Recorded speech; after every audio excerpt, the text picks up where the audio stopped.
Herkese merhaba arkadaşlar, kanalımıza hoş geldiniz.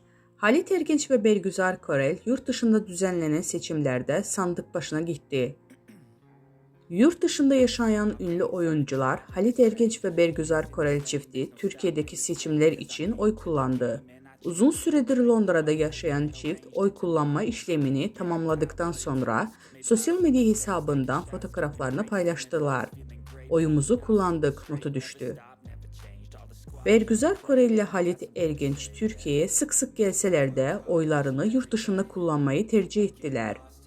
Bergüzar Korel Instagram hesabından eşiyle verdiği bir pozun yayınlayarak oyumuzu kullandık ifadelerini kullandı. Bizden bu kadar arkadaşlar. Videoların devamını gelmesini istiyorsanız da kanalımıza abone olmayı unutmayalım. Hoşça kalın.